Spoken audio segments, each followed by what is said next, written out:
What's up guys, it's Roman here from iUnboxOfficial, and today we're doing the review of the iPhone 5S. So let's get into it.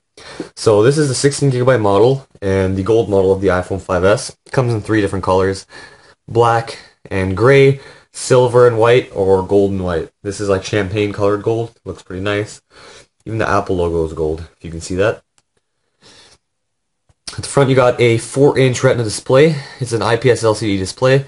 It's got 332 pixels per inch, I believe, which is really good for a mobile device. On the side you got your SIM card tray, you got your antennas, you got 4 of them on each side. Volume rockers, little mute to loud mode. Top you got your power button, and at the bottom you got your speakers and your charger along with your headphone jack. And that's actually pretty much it. You know, it's very simple, very sleek. And not to forget, at the front you got your nice fingerprint scanner along with your front-facing camera and speaker grill and proximity sensor, light sensor. Back you got your 8-megapixel rear camera, dual LED flash, and yeah. So let's actually get into the phone itself. Spec-wise, it's not the strongest specs. It's only a dual-core 64-bit A7 chip with M7 coprocessor, and it's also got 1.3 GHz dual-core processor, which isn't the fastest either, along with 1 GB of RAM, 1024 megabytes, and yeah. So as you can see, it's not the very top-end specs like the Nexus 5 or anything, but it still runs really fast. There's like no lag at all, which is still pretty nice. Battery-wise, you get like 10 hours talk time on 3G. Standby, you get almost 10 days, which is really impressive. And the battery is only a 1500 milliamp hour battery, which is pretty small. I mean, most phones nowadays are around 2300. So just for comparison. And this phone is running the newest model version of iOS 7. So as you can see, like there's new icons. The background moves when you kind of tilt the phone. It's pretty cool, you know. Typical iOS 7 features. As I said before, it's got dual LED flash along with a 8-megapixel rear camera. So it makes everything really like sharp and detailed. It's really nice. So it's got plenty of features in the camera. It's got like square, panorama, video, slow-mo. It's really nice. 120 frames per second. Like, it's actually a decent camera, like, I'm not gonna lie. And there's also been improvements to the web browser, so now it's actually really fast. Let me just load up a page real quick. Why not? Let's go to Apple. Bam, it's done. And as you can see, the colors are really nice on this phone. The whites are really white, you know.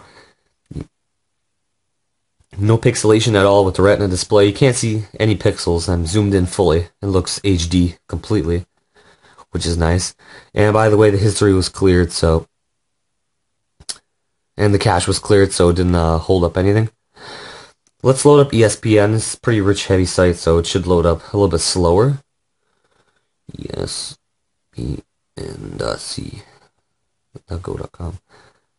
And there you go. It's done. Look how fast that was. Which is also pretty sick.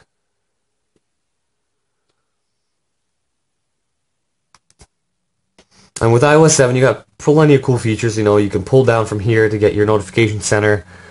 Pull up from here to get like little widgets, flashlight, which is cool. Stopwatch right away. You know, it's actually a pretty nice little addition to the iPhone.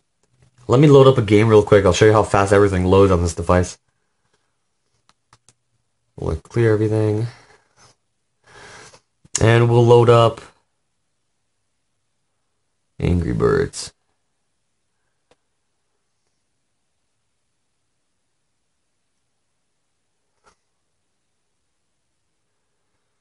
There you go, it's done. See how nice? And let's load up one more game.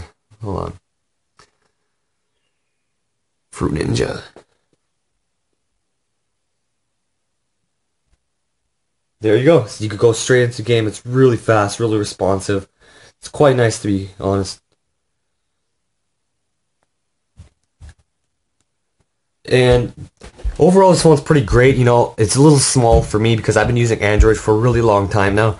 And just by holding this phone, I completely grab it in my whole hand like a cross. My hands are bigger though, I'm like 6'1", so for like a smaller person, maybe like under 5'6", it's pretty good. But for me, I definitely prefer Android because it's bigger.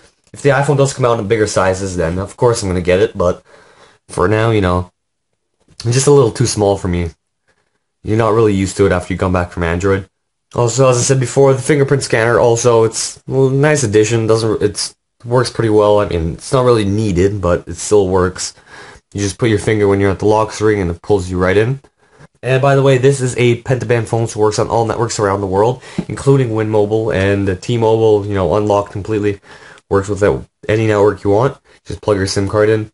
But keep in mind, this phone is $699 unlocked in the US, $719 in Canada for the 16GB model, and then add $100 on top of that if you want higher models. And that's actually pretty much it. If you guys enjoyed this video, don't forget to leave a like, subscribe, and I'll see you guys later.